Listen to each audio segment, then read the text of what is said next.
वो आप देख रहे होंगे, एक पीला पर्चा सतलोक आश्रम मैनेजमेंट हरियाणा की तरफ से आज 13 जून 2021 को संगत में आया है, 2 पेज का। बहुत सारी बातें उसमें लिखी हैं। वैसे तो परमेश्वर कबीर बंदी छोड़ जी की प्रिय सर्व संगत को दास का दोनों हाथों से शुभ आशीर्वाद। अब बताइए साहब, दोनों हाथों से शुभ आशीर्वाद। आज तक गुरुजी ने कभी, जब से दास 2013 से जुड़ा है, और परमेश्वर ने कभी भी किसी अपने सत्संग में ये कहा हो कि भाई आप सभी भक्तों को मेरा दोनों हाथों से शुभ आशीर्वाद? क्या परमेश्वर का एक हाथ काफी नहीं है? क्या परमेश्वर दोनों हाथों से देंगे तो ही ज्यादा पावर काम करेगी? तो पुण्यात्मा, ये लिखने वाला कौन है?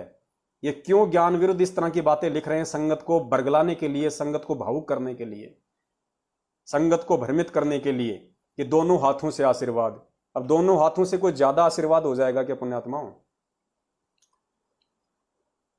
परमेश्वर कबीर जी का आप सबकी भावना श्रद्धा अपने चरणों में सुदृढ़ करे। आप स्मरण सेवा दान करके काल लोक नरक में स्थान दुखालय से निकलकर अपने पिताजी के घर चले जाओ, सदा सुखी रहो। बहुत सारी ऐसी बातें लिखी हैं जो गुरुजी अक्सर अपने सत्संगों में बोलते रहते हैं। मेन जो मुद्दा है वो दूसरा पेज है, और दूसरे पेज पे नीचे लिखा हुआ है कि सर्व संगत से निवेदन है कि दिल खोलकर दान करो। आहा, बिल्कुल, दिल खोलकर दान करो, खूब रमेगा जंग जब मिल बैठेंगे मैं आप और सतलोक आश्रम मैनेजमेंट हरियाणा। सर्व संगत से निवेदन है कि दिल खोलकर दान करो, जैसा हो सके करो। लो, प्लास्टिक, बर्तन, भांडे, कांच, टूटा फूटा, बच्चों की किताबें, पेंसिल, कुछ भी बेच बाच के इनको दो। इसका मतलब यह है कि जैसा कर सको वैसा करो। यही हुआ। अगर पैसे का दान चाहिए जब तो बोल देते भैया पैसा दो, अब कहते हैं जो कर सको सो करो, जो कर सको सो करो, यानी कुछ भी बेच के दो। सर्व संगत से निवेदन है दिल खोलकर दान करो, जैसा हो सके करो। दान को उस स्थान पर करना है जहां पर आपको निर्देश दिया जाए। तो देखो, हमें तो गुरुदेव ने जो सत्संग किए हैं 27 वर्षों से, और सन 2014 बरवाला कांड से पहले यही आदेश दिया था गुरुदेव ने कि गुरु बिन माला फेरते, गुरु बिन देते दान, गुरु बिन दोनों बेकार है, चाहे पूछो वेद पुराण। तो हमें तो गुरुजी ने दान देने से किसी भी सतलोक आश्रम मैनेजमेंट हरियाणा को मना किया है। गुरु ने केवल अपने को ही दान देने के लिए कहा है, और कहा है कि गुरु बिन दान पुण्य जो कर ही मिथ्या होई कबू न फली। तो हम तो अपने गुरु के आदेश पे चलेंगे भाई, हम इस आदेश पे नहीं चलेंगे। उस स्थान पे दान करो जहां आपको निर्देश दिया जाए। यदि लॉकडाउन के कारण निश्चित स्थान पर नहीं जा सको, निश्चित स्थान कौन से? इनके फर्जी आश्रम दिल्ली, मुंडका, सिंहपुरा, भिवानी, जिंद, या जितने भी ये जो फर्जी नामदान केंद्र इन्होंने गुरुजी की आड़ में खोल रखे हैं जगह जगह धर्म को धंधा बनाते हुए, ये हैं इनके निश्चित स्थान। तो कह रहे हैं यदि लॉकडाउन के कारण निश्चित स्थान पर नहीं जा सको तो दान लिखवा दो, दान लिखवा दो। यानी इन्होंने सत्सेवकों की कॉपी करना शुरू कर दिया। जैसे परमेश्वर हम सत्सेवकों को निमित्त बनवा के ये कह रहे हैं कि भैया पैसा अपने पास रखो, जब गुरुजी आए तो देना है, लेकिन आप अपनी एंट्री करवा दो, रजिस्टर में लिखवा दो आप जी अपनी सेवा को। तो वही सेम पैटर्न इन्होंने अपना लिया हमारी कॉपी करके कि अगर लॉकडाउन में कहीं आ जा नहीं पा रहे हो तो लिखवा तो दो, कम से कम हमें ये शांति तो मिल जाए, हमारे मन को थोड़ा तसल्ली तो मिल जाए कि हाँ संगत के पास चूसने के लिए थोड़ा बहुत कुछ और माल मटेरियल बचा हुआ है। यदि लॉकडाउन के कारण निश्चित स्थान पर नहीं जा सको तो दान लिखवा दो, जैसे ही सामान्य स्थिति हो तो जमा करवा दो। तो फिर नीचे लिखा है सिंहपुरा आश्रम रोहतक में 22, 23 और 24 जून 2021 को संत गरीबदास जी महाराज जी की अमृतवाणी का 3 दिन का अखंड पाठ चलेगा।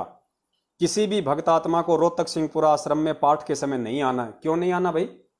अरे जब पाठ चल रहा है परमात्मा। पुण्यात्मा, एक सेकंड, थोड़ा बीच में फोन आ गए दास, थोड़ा इसको साइलेंट करना होगा, कोई बात नहीं। सिंहपुरा आश्रम रोहतक में 22, 23, 24 जून पुण्यात्माओं, बीच बीच में फोन आ रहे हैं दास, थोड़ा इसको डिस्क करना भूल गया। दया परमेश्वर की, फिर से हम कनेक्ट हो गए हैं। दास ने अब उसको एरोप्लेन मोड पे लगा दिया है। सिंहपुरा आश्रम रोहतक में 22, 23, 24 जून 2021 को संत गरीबदास जी महाराज जी की अमृतवाणी का 3 दिन का अखंड पाठ चलेगा। किसी भी भगत आत्माओं को रोहतक सिंहपुरा आश्रम में पाठ के समय नहीं आना है। ये क्यों नहीं आना है भाई? आज से पहले भी तो आप लोग पाठ कर रहे थे, मुंडका में, सिंहपुरा में, रोहतक में आपने 100-150 दिन का पाठ किया था। उस समय क्यों संगत को बुला रहे थे आप? बसें भर भर के कोऑर्डिनेटरों को आदेश दिए गए थे कि ज़्यादा से ज़्यादा संगत को लाओ, क्योंकि नया नया इन्होंने ड्रामा शुरू किया था तो संगत अच्छा खासा दान देगी। 100-150 दिनों तक लगातार इन्होंने वो ड्रामा चलाया गुरुजी की आड़ में, पाठ प्रकाश का। संगत का ढंग से आम की तरह निचोड़ दिया संगत को। अब इनको लगा कि संगत के पास अब और ज़्यादा पाठ का पैसा, ज्योति का पैसा देने को नहीं है, और वैसे भी लॉकडाउन चल रहा है, तो इन्होंने नया फरमान निकाल दिया कि 3 दिन का पाठ तो जरूर चलेगा रोहतक के सिंहपुरा आश्रम में, लेकिन किसी को आने की जरूरत नहीं है। इनको पता है कि फालतू में आएंगे, यहाँ रोटी का घर बनेगा, फालतू में खाना खाएंगे, रोटी खाएंगे, यहाँ पे देने को कुछ है नहीं उनके पास में, कई तो वापस किराए भी हमसे लेके जाएंगे। इसलिए इन्होंने संगत को मना कर दिया, संगत की आर्थिक स्थिति को देखते हुए कि संगत फिलहाल जो है वो गंगू तेली बनी हुई है, भिखारी बनी हुई है, अब संगत के पास देने को कुछ है नहीं, तो संगत को अपने घर पे रखो, पाठ हम कर लेंगे, उसका लाइव प्रसारण कर देंगे, अपने मोबाइल पे देखते रहना। पाठ संपूर्ण होने के बाद स्थिति सामान्य हो पर सभी राज्यों में पाठ का जो प्रसाद भेज दिया जाएगा। अब जब पाठ ही सही नहीं है, पाठ ही परमेश्वर के आदेश अनुसार नहीं है, पाठ ही भक्ति के विधान अनुसार नहीं है, तो उस प्रसाद का क्या असर होगा? क्या असर होगा उस प्रसाद का? बाद में कह रहे हैं तुम्हारे पास में पाठ का प्रसाद भेज देंगे, यानी घर घर जाके कोऑर्डिनेटरों को एक मौका देंगे कि ये प्रसाद लेके जाओ, प्रसाद के बहाने जाओ, ये प्रसाद दो थोड़ा बहुत, और जितनी सेवा हो सके उधर से खींचो कि भाई वहां पे 3 दिन का पाठ चला था तो तुमने पाठ वाठ कुछ बोला था, नहीं बोला था, तेरी पहले की कोई किस्त वगैरह तेरी बाकी है या नहीं है पाठ की, दे दे दे दे। नोट: अखंड पाठ 22, 23, 24 जून 2021 के दौरान संत गरीबदास जी महाराज जी की अमृतवाणी का लाइव प्रोग्राम सोशल मीडिया पर प्रसारित किया जाएगा। 24 जून 2021 को सुबह 9 से 12 बजे तक 3 घंटे लाइव सत्संग चलेगा। सभी भगत आत्माएं परमेश्वर जी की वाणी का लाभ उठाएं।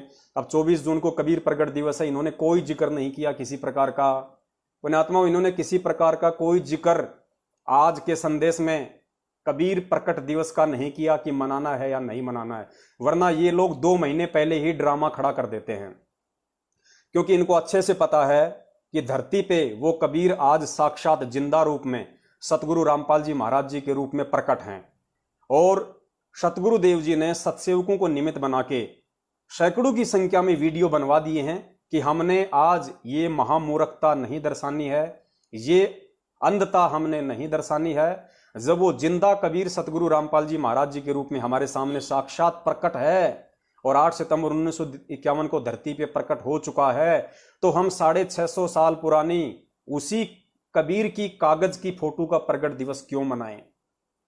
क्या वो कागज की फोटो हमें आशीर्वाद दे सकती है? क्या वो कागज की फोटो हमारी प्रार्थना सुन सकती है? क्या वो कागज की फोटो हमें सत्संग सुना सकती है? कुछ नहीं कर सकती। जब कुछ कर ही नहीं सकती तो फिर हम उस कागज की फोटो का प्रकट दिवस क्यों मनाएं? जबकि जिंदा कबीर साक्षात धरती पे प्रकट है संत रामपाल जी महाराज जी के रूप में, तो ये मूर्खता हम क्यों दिखाएं? तो परमेश्वर के बच्चों ने सैकड़ों की संख्या में वीडियो बना के सत्सेवकों ने सोशल मीडिया पे सैकड़ों की संख्या में शंका समाधान नाम से चैनल बना के यूट्यूब पे, फेसबुक पे भर दिया है, हर जगह सभी को सचेत कर दिया, ज्यादातर संगत को। तो अब इन लोगों को लेने के देने पड़ रहे हैं कि अब क्या करें। आदेश देंगे तो भी संगत मनाएगी नहीं, ज्यादातर लोग तो नहीं मनाएंगे, जो समझदार भगत है वो तो नहीं मनाएंगे, तो कोई फायदा भी नहीं है मनाने का।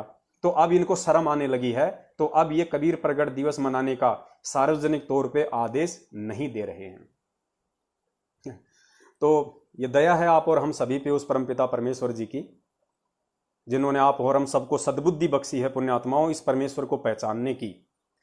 और पुण्यात्माओं हर बार हम यही धोखा खाते हैं, और इस एक चीज की वजह से, इस एक नासमझी की वजह से हर बार हम सतलोक जाने से चूक जाते हैं। गुरुजी ने बताया कि भक्ति तुम आज नहीं कर सकते जैसी तुम 650 साल पहले करते थे, मर्यादा तुम आज नहीं निभा सकते जो 650 साल पहले निभा सकते थे। अपने गुरु के प्रति समर्पण भाव, श्रद्धा, लगन, विश्वास तुम्हारा आज नहीं हो सकता जितना 650 साल पहले था। लेकिन उस समय सिर्फ एक चीज से तुम मार खा गए, सिर्फ एक पॉइंट पे मार खा गए, और वो पॉइंट था कि उस समय वो परमेश्वर जब सतगुरु रूप में धरती पे आया हुआ था तो तुमने उसको सतगुरु नहीं माना, तुमने उसको परमेश्वर नहीं माना, ना सतगुरु माना, ना तुमने उनको परमेश्वर माना, तुम उनको एक आम संत मान के रह गए। और ये भक्ति मार्ग का विधान है कि गुरु मानुष कर जानते ते नर कहिए अंध, ओवें दुखी संसार में आ गए यम के फंद। गुरु को जब तक हम परमेश्वर नहीं मानेंगे तब तक हम इस काल लोक से चाहे कितने ही डिवोटी क्यों ना हो जाएं गुरु जी के प्रति, हम सतलोक नहीं जा सकते। क्योंकि सतगुरु साहिब एक शरीरा और सतगुरु बिना न लागे तीरा। परमेश्वर ने कितना समझा दिया हमें, हर तरीके से परमेश्वर ने हमें समझाने की कोशिश की है ताकि ये आत्माएं मुझे परमेश्वर के रूप में देखना शुरू कर दें। जब तक हम गुरु को खाली गुरु के रूप में देखेंगे हमारी बात नहीं बनेगी।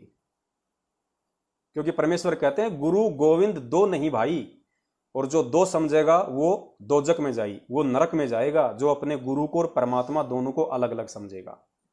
तो पुण्यात्माओं, हमने बहुत सोच समझ के, ये बड़ी मुश्किल से आप और हमारा दाव लगा है इस कलयुग की पिछली पीढ़ी में, तो बहुत सोच समझ के हमने चलना होगा, नहीं तो मार खा जाएंगे।